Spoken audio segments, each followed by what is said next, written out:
कैसे आप सब लोग? आई होप आप लोग की स्टडीज बहुत अच्छी चल रही होगी। आज हम जो हमारा एंडोक्राइन वाला पार्ट है बायोलॉजी का, उसके कुछ इंपॉर्टेंट कॉन्सेप्ट्स और कुछ इंपॉर्टेंट क्वेश्चंस के साथ डील करने वाले हैं। तो जो लोग भी चैनल में नए हैं, चैनल को सब्सक्राइब कीजिए, लाइक कीजिए, शेयर कीजिए। भाई स्टार्ट करते हैं आज का जो हमारा पार्ट है।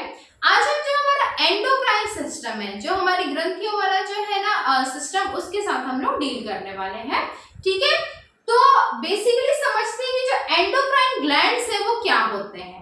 तो ये जो एंडोक्राइन ग्लैंड्स होते हैं, जिसको अंतःस्रावी ग्रंथियां बोलते हैं, वो क्या होते हैं? ये बेसिकली डक्टलेस ग्लैंड्स होते हैं। ठीक है, डक्टलेस ग्लैंड्स होते हैं, मतलब इसमें किसी भी तरीके के ऐसे डक्ट या नाली वगैरह नलिका प्रेजेंट नहीं होती है जिनसे हार्मोन्स का ट्रांसफर किसी पर्टिकुलर ऑर्गन में हो। यहाँ पे क्या होता है, जो हार्मोन्स या केमिकल सीक्रेट होते हैं वो डायरेक्ट उस टारगेट ऑर्गन के लिए होते हैं। तो समझते हैं, आज हम पहले कुछ क्वेश्चंस देखेंगे और उनके साथ ही साथ कांसेप्ट्स को भी क्लियर करते हुए चलेंगे। ठीक है, सबसे पहले हम जानते हैं मास्टर एंडोक्राइन ग्लैंड किसको बोलते हैं? मास्टर एंडोक्राइन ग्लैंड तो सबने पिट्यूटरी ग्लैंड का नाम सुना होगा, जो कि मटर के शेप का होता है। ठीक है, छोटा सा होता है। तो जो पिट्यूटरी ग्लैंड है, पिट्यूटरी ग्लैंड जो हमारे ब्रेन में पीछे साइड में यहाँ प्रेजेंट होता है, उसी को हम क्या बोलते हैं?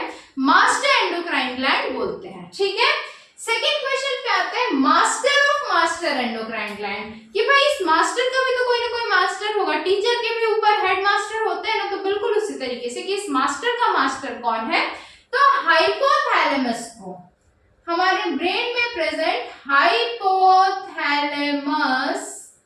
को हम master of master endocrine gland बोलते हैं, गुरुजी के भी गुरुजी। ठीक है, चलो नेक्स्ट क्वेश्चन पे आते हैं। पिट्यूटरी ग्लैंड इज अटैच्ड इन, देखो जो हमारा पिट्यूटरी ग्लैंड है ना, वो एक सैक में अटैच्ड होता है। इसी सैक को हम क्या बोलते हैं? Sella turcica, sella turcica of brain. ठीक है, हमारे ब्रेन के सेला टर्सिका नाम के एक सैक में जो पिट्यूटरी ग्लैंड है वो क्या होता है? अटैच्ड होता है, रखा हुआ होता है। ये सारे एग्जाम्स में आए हुए क्वेश्चन है। एंडोक्राइन ग्लैंड के एक आध पार्ट्स और भी बनेंगे जिनमें हम हार्मोन्स को थोड़ा सा डीपली देखेंगे। ठीक है, अब मैं बात करती हूँ पार्ट्स ऑफ पिट्यूटरी ग्लैंड की, कि जो पिट्यूटरी ग्लैंड होता है उसके कितने पार्ट हैं। तो जो पिट्यूटरी ग्लैंड है उसके आपस में 3 पार्ट है। ठीक है, कितने पार्ट है भाई? 3 पार्ट्स। अब यहाँ से हमारे कंसेप्ट पे हम थोड़ा सा जंप करते हैं। एक बार एक रफ डायग्राम समझने के लिए मैं बना रही हूँ पिट्यूटरी ग्लैंड का। ठीक है, थोड़ा सा ध्यान देंगे आप लोग। देखते हैं, ये जो हमारा पिट्यूटरी ग्लैंड है वो कुछ समझ लो ऐसा रहता है, इस तरीके से सैक में जो है वो लोकेटेड रहता है। इसके 2 पार्ट्स होते हैं, बेसिकली 2 होते हैं, ऐसे देखा जाए तो 3 होता है। एक्चुअली में 3 लेके चलो, मेन 2 पार्ट्स होते हैं, एक जो है वो इस तरीके से डिवाइडेड होता है। ठीक है, तो ये समझ लो, हम इसको थोड़ा सा डार्क कर देते हैं। ये हो गया आपका पहला पार्ट, यहाँ पे डॉट डॉट डॉट डॉट कर देते हैं। ये हो गया आपका दूसरा पार्ट, और ये ब्लैंक छोड़ देते हैं। ये हो गया आपका तीसरा पार्ट। ठीक है, यहाँ कहीं पर हाइपोथैलेमस जो है वो लोकेटेड होता है। ये सिर्फ और सिर्फ समझने वाला डायग्राम है। हाइपोथैलेमस जो है वो यहाँ कहीं पे लोकेटेड होता है। ठीक है, जो पहला पार्ट होता है ये क्या है? हमारी पिट्यूटरी ग्लैंड है। पिट्यूटरी ग्लैंड है, इसी को हम मास्टर एंडोक्राइन ग्लैंड भी बोलते हैं, क्योंकि बहुत सारे इंपॉर्टेंट हार्मोन्स का सिक्रीशन यहाँ से होता है।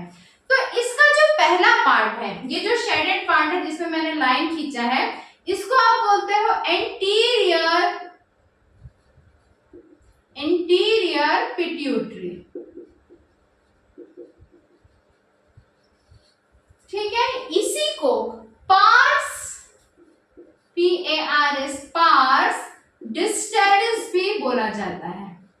पार्स डिस्टैलिस भी बोला जाता है किसको? एंटीरियर पिट्यूटरी को।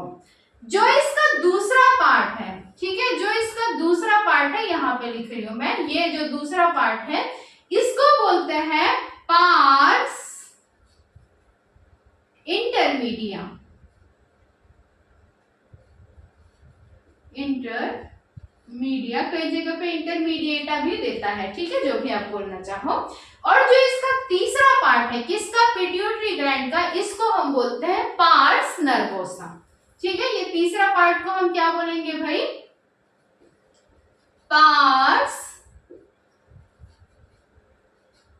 नर्वोसा। ठीक है, पहला पार्ट जिसको आप एंटीरियर पिट्यूटरी बोलते हो उसको पार्स डिस्टैलिस बोलते हैं। जो दूसरा पार्ट है ये बिल्कुल छोटा सा होता है, लगभग इन दोनों के सेंटर में होता है, इसको पार्स इंटरमीडिया बोलते हैं। और जो तीसरा पार्ट होता है उसको पार्स नर्वोसा या इसी को पोस्टीरियर पिट्यूटरी, पोस्टीरियर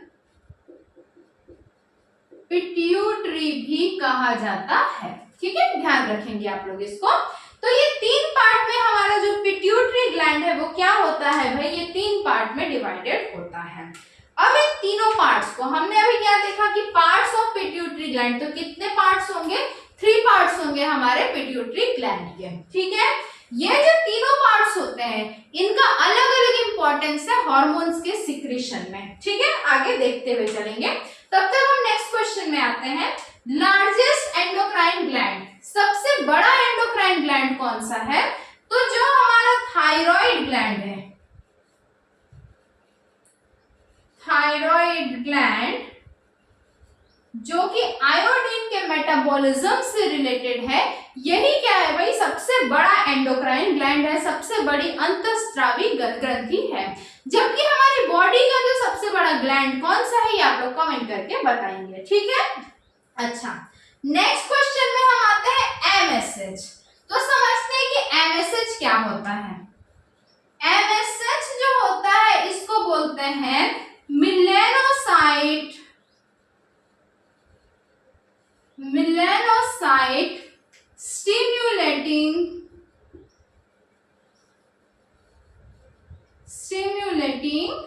हार्मोन। ठीक है, मिलेनोसाइट स्टिम्युलेटिंग हार्मोन, जिसको ही क्या बोलते हैं, एमएसएच बोलते हैं। इसका काम क्या है, इसका काम है जो कलर्स होते हैं, कलर के पिगमेंटेशन का।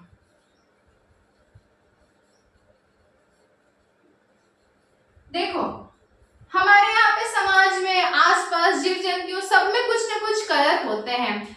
यदि हम इंसानों की बात करें तो किसी का कलर बहुत फेयर होता है, किसी का कम फेयर होता है, किसी का लाइटली डार्क होता है, किसी का बहुत ज्यादा डार्क होता है। तो ये सब क्या है, ये ना तो कोई ट्रेट है ना ये कोई खराबी है। ठीक है, ये क्या होता है, इन पिगमेंट्स की वजह से कलर्स का डिवीजन होता है, जिनके में, ठीक है, एमएसएच यदि ज्यादा है तो उनकी बॉडी में क्या होगा, डार्कनेस थोड़ी सी ज्यादा होगी। ठीक है, एमएसएच ज्यादा है तो डार्कनेस क्या होगा, कलर में ज्यादा होगा। एमएसएच यदि कम है तो उनकी बॉडी में क्या होगा, डार्कनेस कम होगा। ठीक है, ये जो गोरा सांवला हम लोग भेदभाव करते हैं, एक्चुअली में इसका रिलेशन जो है वो सिर्फ और सिर्फ इन पिगमेंट से होता है। अब ये जो एमएसएच है, मिलेनोसाइट स्टिम्युलेटिंग हार्मोन है, ये कहां से सिक्रीट होता है, क्वेश्चन पूछा जाता है। तो ये जो है हमारे पिट्यूटरी ग्लैंड का जो ये बीच वाला पार्ट है, पार्स इंटरमीडिया जिसको बोलते हैं, वहां से मिलेनोसाइट स्टिम्युलेटिंग हार्मोन जिसको एमएसएच बोलते हैं उसका सिक्रीशन होता है। तो एमएसएच का जो सिक्रीशन होगा, सिक्रीशन कहां से होगा भाई, parse intermedia, parse intermedia of pituitary,